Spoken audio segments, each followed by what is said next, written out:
Praise the Lord. आप सभी को हमारे प्रभु यीशु मसीह के सामर्थी नाम में जय मसीह की। मेरे प्रियो, आज मैं फिर से परमेश्वर का पवित्र कलाम लेकर आपके बीच में उपस्थित हुई हूँ और मेरा बिलीव है जब आप इन वचनों को सुनोगे और इन पे मनन करोगे तो आप अपने जीवन में 100 गुना फल को भी देखोगे। हालेलुया। प्रियो, हम देखते हैं आज का वचन यशाया नबी की पुस्तक अध्याय 66 वचन नंबर 1 और 2 हम पढ़ेंगे। लिखा है, यहोवा यूं कहता है, आकाश मेरा सिंहासन और पृथ्वी मेरे चरणों की चौकी है। तुम मेरे लिए कैसा भवन बनाओगे और मेरे विश्राम का कौन सा स्थान होगा। यहोवा की ये वाणी है, ये सब वस्तुएं मेरे ही हाथ की बनाई हुई है, इसलिए ये सब मेरी ही है, परंतु मैं उसी की ओर दृष्टि करूंगा जो दीन और खेदित मन का हो और मेरा वचन सुनकर थरथराता हो। हालेलुया। सो मेरे प्रियो, परमेश्वर कहते हैं इस वचन के जरिए कि मैं आकाश में रहता हूँ। आकाश जो है वो मेरा सिंहासन है, पृथ्वी मेरे चरणों की चौकी है। तो आप मेरे लिए कैसा भवन बना सकते हो, आप मुझे क्या दे सकते हो।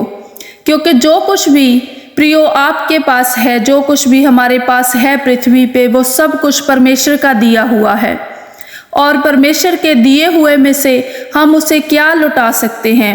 लेकिन प्रभु का वचन कहता है मेरे प्रियो कि मेरी दृष्टि उसी की ओर होती है, मैं उसी को देखता हूँ, मैं उसी की तरफ ध्यान देता हूँ जो खेदित मन का होता है और दीन मन का होता है। मतलब जो अगर आपके दिल में अहंकार है किसी चीज का कि मेरे पास पैसा है, धन संपत्ति है, तो मेरे प्रियो परमेश्वर कहते हैं कि ये तो सब मेरा दिया हुआ है तुम्हारे लिए और तुम इसी को देखकर घमंड कर रहे हो।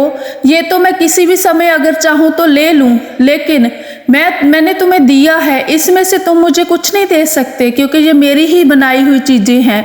लेकिन अगर तुम्हें मुझे कुछ देना है वो धन्यवाद दो, धन्यवाद की भेंट दो और मेरा वचन सुनकर उसे मान लो और उसे थरथराते हुए कांपते हुए सुनो।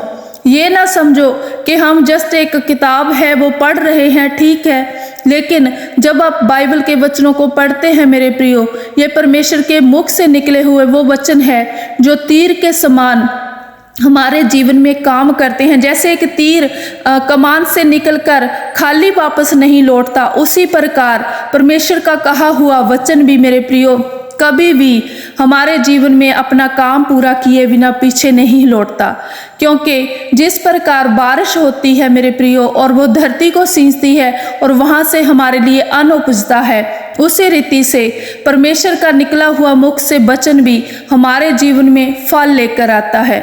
लेकिन उस वचन को आप किस रीति से सुनते हो और किस तरीके से उसे मानते हो, ये आप पे डिपेंड करता है। वचन में कोई कमी नहीं है मेरे प्रियो, परमेश्वर के वचन संपूर्ण है, लेकिन हमारी समझ में, हमारे विचारों में, हमारे ख्यालों में कमी है।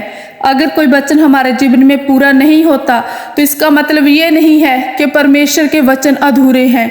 इसका मतलब ये है कि हम उस वचन को किस प्रकार सुन रहे हैं और किस प्रकार मान रहे हैं, वो हम पे डिपेंड करता है। इसीलिए मेरे प्रियो, परमेश्वर के वचन को थरथराते हुए सुनो, परमेश्वर के वचन को परमेश्वर का भय मानते हुए सुनो और कांपते हुए सुनो। क्योंकि जब आप परमेश्वर को अपने हृदय से प्रेम करते हैं, आप परमेश्वर का सत्कार करते हैं, तो परमेश्वर की नजर ऐसे लोगों पे, ऐसे दीन दयालु धर्मी जनों पे हमेशा होती है। क्योंकि परमेश्वर का वचन कहता है कि धर्मी जन पर मेरी नजर जो है हमेशा रहती है। हालेलुया। आगे यशाया नबी की पुस्तक 66 का हम वचन नंबर 13 पढ़े तो लिखा है, जिस प्रकार माता अपने पुत्र को शांति देती है, वैसे ही मैं भी तुम्हें शांति दूंगा, तुमको यरूशलेम ही में शांति मिलेगी। हालेलुया।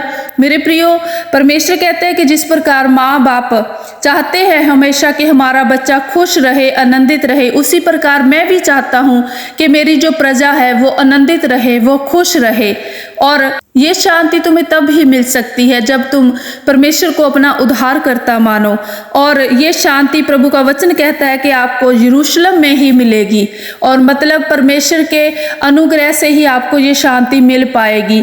लेकिन इस शांति पाने के लिए आपको सिर्फ इतना करना है कि आप परमेश्वर को अपना उद्धारकर्ता मानकर परमेश्वर की सच्ची और पवित्र हजूरी में जाए, सच्चे और शुद्ध मन से अपने गुनाहों को, पापों को मानकर परमेश्वर के आगे पश्चाताप करें और परमेश्वर का धन्यवाद करें। क्योंकि हम परमेश्वर को कुछ नहीं दे सकते मेरे प्रियो, हम परमेश्वर के लिए कुछ नहीं कर सकते, क्योंकि हमारे चारों ओर जो कुछ भी है वो सब कुछ परमेश्वर का दिया हुआ है। इसीलिए परमेश्वर को अगर देना है तो धन्यवाद की भेंट दो, क्योंकि परमेश्वर कहता है कि मैं तुम्हें शांति दूंगा, ऐसी शांति जो ये जगत तुम्हें नहीं दे सकता, और मैं ऐसी शांति तुम्हें दूंगा जो कभी भी मिट नहीं सकती मेरे प्रियो।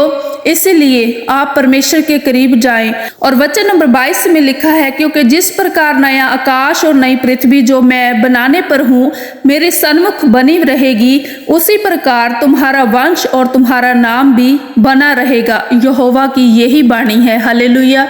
मेरे प्रिय भाई और बहनों, परमेश्वर कहता है कि अगर तुम मेरा भय मानकर मेरे पास आते हो, अगर मुझसे थरथराते हो और मानते हो कि मैं ही तुम्हारा परमेश्वर हूँ, मेरे सिवा कोई दूसरा नाम नहीं है इस जगत में, तो इसीलिए मैं क्या करूँगा कि जिस प्रकार ये आसमान और ये पृथ्वी बनी है उसी प्रकार मैं भी तुम्हारा जो वंश है हमेशा इसी तरह निरंतर अपनी आंखों के सामने रखूंगा और तुम्हारे वंश को बना के रखूंगा। तुम पे और तुम्हारे घराने पे मतलब अपनी नजर जो है उद्धार की जरूर करेगा। हालेलुया। सो प्रियो, आपके हाथ में है कि आपने परमेश्वर के सन्मुख रहकर अपनी आशीषें, अपनी बरकतें किस प्रकार लेनी है, क्योंकि परमेश्वर दयालु है, भला है, करुणामयी है, वो हमेशा देता है, वो कभी दुख नहीं देना चाहता किसी को भी मेरे प्रियो। इसीलिए परमेश्वर हमेशा तैयार रहता है कि सबको माफ करे, लेकिन आप सच्चे मन से परमेश्वर के करीब जाएं और अपने गुनाहों को मानकर पश्चाताप करें। अनुग्रह होगा आप पे, मेरा बिलीव है, और आप परमेश्वर को धन्यवाद की भेंट हमेशा देते रहें। हालेलुया। ये वचन मैं आपके साथ शेयर करती हूँ, आपका धन्यवाद करती हूँ।